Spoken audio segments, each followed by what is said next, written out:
నమస్కారం వేదప్రియ గారు. నమస్తే శ్రీలు. బేసిక్‌గా చాలా మందికి కూడా ఈ మధ్య కాలంలో ఎక్కువగా చూసింది, నా మీద నాకే అసహ్యం వేస్తుంది, నా మీద నాకే చిరాకొస్తుంది. అసలు ఎందుకొస్తుంది? ఈ సిట్యుయేషన్ ఎప్పుడొస్తుంది ఒక మనిషికి? అలా వచ్చినప్పుడు ఎలా బయటపడే ఛాన్సెస్ ఉన్నాయంటారు? తాకట్టులో ఉన్న బంగారాన్ని విడిపించి ఆ రోజు ఆన్లైన్ రేటుకే మేము కొంటాం. Sharma gold company. ఓకే, ఇది చాలా చాలా చాలా చాలా చాలా చాలా చాలా చాలా ఇంకా 100 సార్లు చాలా deep question. Okay. To be frank, ఇంతవరకు అడిగిన క్వశ్చన్స్ అన్నీ ఒక ఎత్తు అయితే ఇది ఒక్కటి ఒక ఎత్తు. ఎందుకంటే one thing, mythological answer is స్వయం నారాయణం. అంటే స్వయంని నారాయణుడిలాగా చూసుకోలేని వాళ్లకు వచ్చే కష్టాలు ఇవి. Okay, next self love in psychological language. ఆ సెల్ఫ్ లవ్ అనేది జీరో ఉన్న వాళ్ళకి you have this point. 3, why does this happen అంటే 3 రీజన్స్. ఒకటి, జెనెటికల్గా వచ్చిన ట్రామా అయి ఉండొచ్చు. ఓకే, అండ్ లైక్ ఎలాంటి trauma in the sense like explain. Yeah, say suppose ఒక 7 తరాల దాకా జెనెటికలీ ఇట్స్ ప్రూవెన్ రిసర్చ్, 7 తరాల దాకా it will come to next cases. Okay, ఇది జీన్స్ పరంగా. దీని పరంగా ఒకటి ఎగ్జాంపుల్ చెప్తాను. 3 జనరేషన్స్ అగో 4 జనరేషన్స్ అగో ఏముంటే ఫియర్ అది ఎలా వస్తుంది అని. Okay, on a parallel example చెప్తాను. ఇది అట్లాంటా కేస్. నేను ఏదన్నా మాట్లాడినాను అంటే live case with the names and states I can give you right away. Lawyer బిడ్డని ఫ్యాక్ట్ లేకుండా మాట్లాడాను, ప్రూఫ్ లేకుండా మాట్లాడాను. ఓకే, నా అట్లాంటా కేస్ ఇది. ఒక అమ్మాయికి చిన్న పాప పుట్టింది. ఓకే, ఆ చిన్న పాప, I've been telling this quite a while in one place or the other. ఆ చిన్న పాప ఎప్పుడు కింద పడిపోతుందో, ఎప్పుడు ఫైర్లో పడిపోతుందో, ఎప్పుడు ఎలా చనిపోతుందో అన్న భయం తనలో ఎప్పుడూ ఉండేది. అది పాప పుట్టిన కపుల్ ఆఫ్ డేస్కే షీ స్టార్టెడ్ హ్యావింగ్ ట్రామా. ఇంకా తనతో నవ్వట్లేదు, షవర్ పోవట్లేదు, 1 నిమిషం అన్నం తినాలంటే కూడా కళ్ళు మూసుకొని తెరిచే లోపల ఏమైనా అయిపోతుందేమో. సో దిస్ అట్లాంటి యూఎస్లో థెరపీ ఎక్కువ యూజ్ చేస్తారు కాబట్టి వెన్ దే డిడ్ థెరపీ తెలిసింది ఏమి అంటే వాళ్ళ అమ్మమ్మ, అంటే వెన్ యూ డూ హిప్నాసిస్ ఒక థెరపీ ఉంటుంది, రిగ్రెషన్ థెరపీ ఉంటుంది, aggression therapy, we all do all these therapies. Okay, ఈ థెరపీస్ చేసినప్పుడు మాకు ఏమవుతుందంటే we start to sense the genetical behaviour. తెలిసింది ఏమి అంటే వాళ్ళ అమ్మమ్మ పెళ్ళి చేసుకోకంటే ముందు షీ హ్యాడ్ అ బేబీ. యుఎస్లో పెళ్ళి తర్వాత ముందు it's not a big deal. Baby తను ఉన్న ఇంట్లోనే యాక్సిడెంటల్గా పాపం ఫైర్ అయ్యి వాళ్ళ పాప చనిపోయింది. Okay, that carry forward. ఆ తర్వాత ఐ రిపీట్, ఆ తర్వాత వాళ్ళ అమ్మమ్మకి పెళ్ళి అయింది, వాళ్ళ తాతయ్యతోని పిల్లలు పుట్టారు. She's a successful life. ఆ ట్రామాలోనే ఏం బతకలేదు, డిప్రెషన్కి పోలేదు, ఊరేసుకోలేదు, nothing. That was part and parcel of her life. But still that guilt killed her so badly. ఒక తల్లికి బిడ్డ నా వల్లే చెడిపోయినాడు అన్న బిహేవియర్ ఏదైతే తెలుస్తుందో, కళ్ళు రెప్ప ఎన్నిసార్లు కొడుతున్నాం సిరి, దానికి 1000 రెట్లు ఎక్కువ సార్లు తంతది. ఓకే, ఒక మదర్కి. All right, that kept on killing her internally so badly that it ran from generations to generations. 3rd generation పాప తను, she is still carrying that agony. Okay, దీన్ని ట్రామా, జెనెటికల్ ట్రామా అంటారు. You can research about it. Or if you have more questions, unanswered trauma మీకుంది, ఎక్కడి నుంచి వస్తుంది భయం తెలియకపోతే జస్ట్ డయల్ చేయండి, I will help you out. Okay, ఈ ట్రామా ఉంటే ఈ కేసు ఉంటుంది. Okay, next biological fear. అంటే బాడీ షేమ్ చేసే పేరెంట్స్ ఉంటారు కొందరు. ఆడపిల్ల, నువ్వు ఎందుకు పుట్టినావు, మొగుడు కావాలనుకున్నాం. Oh my god, I've seen so many people doing that. Engagement అయితే కూడా సుపుత్ర ప్రాప్తిరస్తు. I'm personal example for that. Engagement ఇంకా పర్సనల్ సుపుత్ర ప్రాప్తిరస్తు అంటే వీళ్ళు పెళ్ళి చేసుకొని ఇస్తారా? పెళ్ళి చేసుకోకముందే కనాలనుకుంటారా? What is that they want? You still have that kind of parenting in India very much alive. Next, ఎలా ఉన్నావు, కలర్. ఓకే, నువ్వు నల్లగా పుట్టినవు, తెల్లగైతే బాగుండు, ఫెయిర్ అండ్ లవ్లీ యూజ్ చేయి, తొక్కతోలు యూజ్ చేయి, సున్నిపిండి యూజ్ చేయి. అది ఈ సైజ్ నుంచి విన్నప్పుడు ఏమవుతుందంటే that self confidence goes down. Next, off beat profession pick చేసుకున్నారు. అందరూ డాక్టర్స్, అందులో ఒక ఆర్టిస్ట్. కుక్క సావ్ అంటే వాడి రోడ్డు మీద సచ్చినాకంటే ఇంకా ఈజీగా రెచ్చిపోతున్నాడు ఒక్కటేసారికి. 24 గంటలు అంటే వాళ్ళందరూ ఒకటి, బ్రెయిన్ ఉన్నవాళ్ళు, వీడు పనికిరానోడు కాబట్టి ఆర్టిస్ట్ అయ్యాడు, అది వాళ్ళ ఇంప్రెషన్, శుభం. కానీ ఆ ఇంప్రెషన్తోనే వీళ్ళని పెంచుతారు కాబట్టి ఈ అబ్బాయికి ఎంత కాన్ఫిడెన్స్ ఉండింటది లైఫ్లో, ఆ ఇంపాక్ట్ బాగుంటుంది. ఎగ్జాక్ట్లీ. సో దీన్ని బయాలజికల్ ఇంపాక్ట్ అంటారు. ఓకే, సో ఇలా అనిపించడానికి నేను ఫిట్ కానేమో, నేను హ్యాపీగా లేనేమో, నాకు ఈ ప్రాబ్లం ఉందేమో, నేను దేనికి పనికిరానేమో, ఈ క్వశ్చన్స్ అన్నీ రావడానికి ఇన్ని ఫ్యాక్టర్స్, బయాలజికల్ కావచ్చు, ఎన్విరాన్మెంటల్ కావచ్చు, ఆర్ జెనెటికల్ ట్రామా కావచ్చు. These are the things. Now we will take the other side of the coin now. Okay, how by I feel like shit, అయితే ఇప్పుడు ఏం చేయాలి? ఈ మొమెంటం రావాలి. ఈ మొమెంటం వస్తే నెక్స్ట్ లైఫ్ మొత్తం బటర్ఫ్లైస్, నెక్స్ట్ లైఫ్ మొత్తం రెయిన్బోస్, నెక్స్ట్ లైఫ్ మొత్తం హ్యాపీ సింగింగ్ సాంగ్స్. ఆ మొమెంటం వస్తేనే నీకు ట్విస్ట్ ఆఫ్ ద లైఫ్. ఈ మొమెంటం రాలేదు అంటే నెక్స్ట్ ఇదే. అది గోడ మీద నిలబడ్డ బిహేవియర్ అన్నట్టు. ఓకే, గోడ మీద నిలబడి నేను బాలేను, నన్ను ఎవరు ఇష్టపడట్లేదు, నేను కరెక్ట్ కాదు, నేను తప్పు పుట్టాను, వాట్ ఎవర్, ఇలాంటి బిహేవియర్ తర్వాత అయితే సూయిసైడల్ కన్నా పోతారు, సెల్ఫ్ హార్మ్ కన్నా పోతారు, లేదు అయితే ఏంది అన్న మొమెంటం కన్నా పోతారు. అయితే ఏంది అని నా పర్సనల్ ఎగ్జాంపుల్ చెప్తాను. నేను చిన్నగా ఉన్నప్పటి నుంచి I'm a tall girl. Okay, I was never like ఆ గిటు నేను ఎప్పుడు కాదు పోయి నన్నేం చేయాలి, నా ఫ్యామిలీ అంతా పొడిగి నేను పొడిగా, అయితే ఏంటిది, అయితే ఏంది, రైట్? సో ఒక లెవెల్ దాకా I felt so uncomfortable when people said oh my god your so tall, oh my god your so tall. స్కూల్లో ఉన్నప్పుడు ఒక్క రోజు తర్వాత విని విని విని విని నేను ఇంకా తిరిగి అయితే ఏందన్నా, నేను అయితే ఏందన్న word change my life. I said అయితే ఏంది తర్వాత ఐ సెడ్ అమ్మ పొడుగుంటే ఏం చేస్తారు మనుషులు అంటే మోడలింగ్ చేస్తారు, మూవీస్లోకి పోతారు, వాట్ ఎవర్, శారీస్ కట్టుకుంటే ముద్దుకుంటే వాట్ ఎవర్, ఆ పాజిటివ్ పాయింట్లు అన్నీ తీసిన బయటికి, అన్నీ తీసి ఒక్కొక్క టిక్ కొట్టుకుంటూ వచ్చిన. కొట్టి అయితే ఏంది తర్వాత ఏం చేస్తావు ఈజ్ ఇంపార్టెంట్.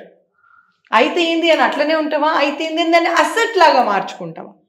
ఒకప్పుడు నేను టాల్ ఉన్నాను అంటే కంటికి నీళ్ళు తెచ్చుకునేదాన్ని.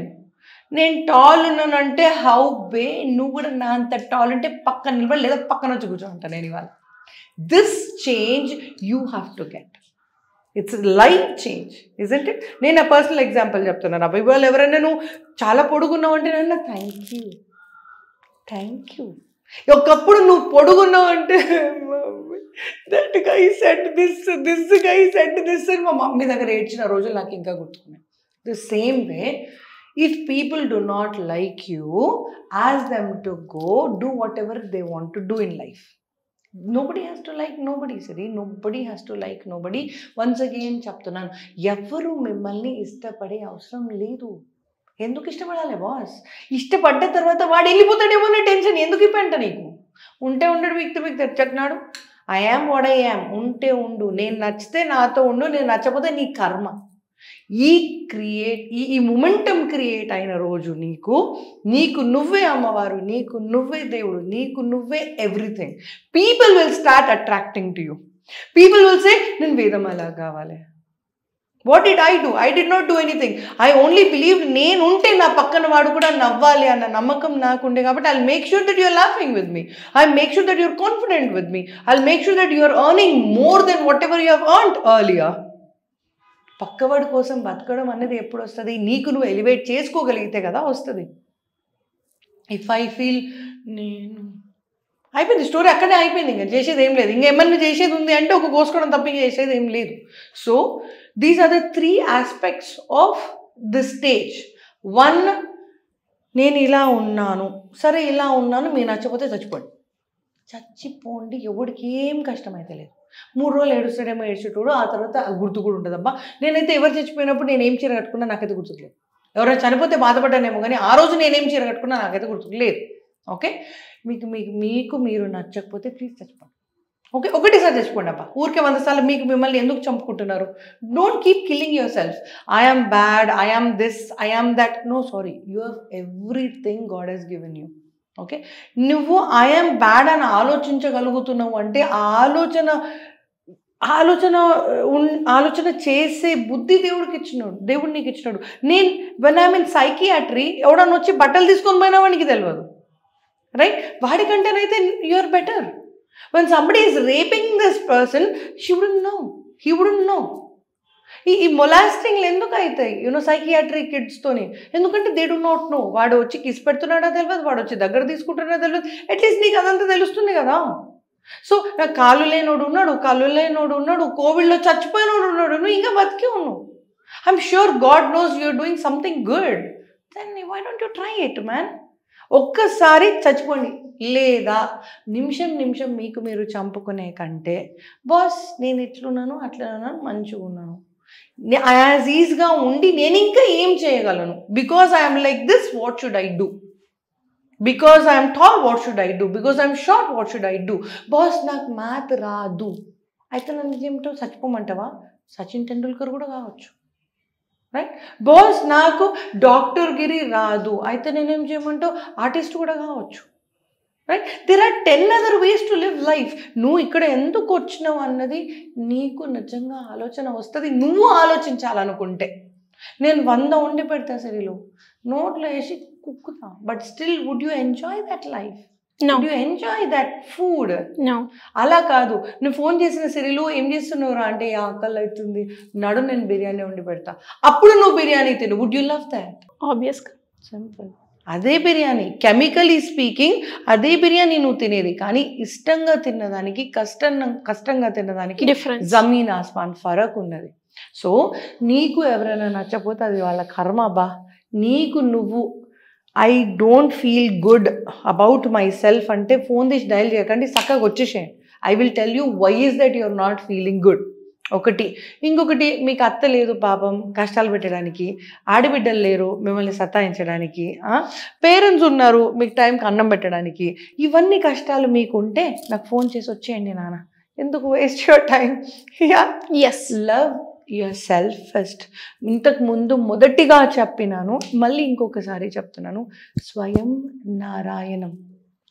ఏ దేవుణ్ణి అయితే మీరు ఇష్టపడుతున్నారో ఆ దేవుణ్ణి కించపరిచినట్టే మీకు మీరు ఇష్టపడలేకపోతే, ఎవరిని ప్రేమించాలని అనుకుంటున్నారో ఆ ప్రేమ నీ కోసం నువ్వే ఇయ్యలేని వాడివి, నువ్వు ఇంకోటికి ఇస్తావు భయ్. సింపుల్. సెల్ఫ్ లవ్, స్వయం నారాయణం, ఈ రెండిట్లో ఏ భాష అర్థమైతే ఆ భాష తీసుకో, వాడుకో, నీకు నువ్వుగా బ్లూమ్ అవ్వు, పక్క వాళ్ళకి అక్కర్రా బస్. సో ఇలా ఎవరైనా కూడా రిలేషన్షిప్లో కావచ్చు, ఫ్యామిలీ పరంగా ఇష్యూస్ కావచ్చు, ఇలా ఏ దానికి సంబంధించిన డిప్రెషన్, యాంగ్జైటీ, ఇలా ఏదైనా కూడా మాకు మీ గైడెన్స్ కావాలి అనుకునే వాళ్ళు ఏ రకంగా అప్రోచ్ అయ్యే ఛాన్స్ ఉందంటారు? సిగ్లు ఇప్పుడు ఇన్ని రోజుల నుంచి we're trying to know each other, and the way one's behavior is, that impacts the way we are counseling. Okay, నా దగ్గర ఒక లెస్బియన్ క్లయింట్ ఉన్నారు, ఓకే, ఒక సెక్షువల్ డిస్ఫంక్షన్ క్లయింట్ ఉన్నారు, ఒక ఎయిడ్స్తో ఉన్నారు, ఒక క్యాన్సర్ ఉన్నారు, ఒక యాంగ్జైటీ ఉన్నారు, ఒక సూసైడల్ ఉన్నారు, and so on so forth. Okay, మీ కష్టం ఏది అని చూసి నాకు అది నచ్చితే నేను కేస్ టేకప్ చేసేవాళ్ళు కొందరు. ఓకే, మీకు ఏదేమన్నా కానీ అబ్బా నేనున్నాను అని నిలబడే టైప్ నేను. Okay, now I do have my co-counselors who can't take LGBT clients. నా వల్ల కాదబ్బా నేను ఐ కాంట్ డైజెస్ట్ దిస్ అంటారు. అది వాళ్ళు పెరిగిన ఎన్విరాన్మెంట్ బట్టి, వాళ్ళ యాక్సెప్టెన్స్ లెవెల్ బట్టి. సో మీ ప్రాబ్లం ఏంటి అది నాకు పెద్ద ఇంపార్టెంట్ కాదు, మీ ప్రాబ్లం అనేది ఉంది అనేది నాకు ఇంపార్టెంట్ అంతే. ప్రాబ్లం ఉంది అంటే ఫోన్ తీసి డయల్ చేసేసేయండి, ఆలోచించే అవసరం లేదు. ఏం చేద్దాం, ఎట్లా చేద్దాం, ఎంత టైం పడుతుంది, ఎవరు ప్రాబ్లం క్రియేట్ చేస్తున్నారు, ఇవన్నీ కూర్చొని మాట్లాడుకుంటేనే తెలుస్తాయి. ఓకే, మీరు ఫోన్లో మాట్లాడగలిగితే ఫోన్లో సెషన్స్ తీసుకోండి, లేదు పర్సనల్గా రావాలి, మిమ్మల్ని చూస్తేనే నాకు ధైర్యంగా ఉంటుంది మేడం, నా బిడ్డని నేను మీ దగ్గరికి తీసుకొచ్చి నేను పర్సనల్గా మాట్లాడితే కానీ నాకు శాంతి లేదు అన్న పేరెంట్స్ చాలామంది ఉన్నారు. సరే, ఓకే, అలా బిహేవియరల్ డీవియన్స్ ఉన్న వాళ్ళు వాళ్ళ పేరెంట్స్ సొంతంగా వచ్చి నన్ను చూసుకుంటే తప్ప వాళ్ళకి అతృప్తి ఉండదు. సో మీరు ఎలాంటి పేరెంట్ అయినా కూడా, మేడం విషయం అంత కిందకి దిగజార మారలేదు, కంట్రోల్లోనే ఉంది, కానీ ఎందుకైనా మంచిది అని మాట్లాడాలి అనుకునే వాళ్ళేమో ఫోన్లలో మాట్లాడండి. లేదు నేను ఇంకా నిండా మునిగాను, నాకు ఇంకా దిక్కు తోచట్లేదు అని మీకు మీరుగా నిహత్త అంటారు ఆ సాంస్క్రిట్లో. అలాంటి పొజిషన్లో మీరు ఉంటే ఫోన్ తీసి డయల్ చేసి చక్కగా వచ్చేసేయండి. Come to the very spot, ఇక్కడే కూర్చొని మాట్లాడదాం. ఏం చెయ్యాలి అన్న సొల్యూషన్ వచ్చిన తర్వాతే నేను మీకు బాయ్ చెప్తాను. ఇది Vedapriya Reddy promise. Thank you అండి, thank you so much. Thank you.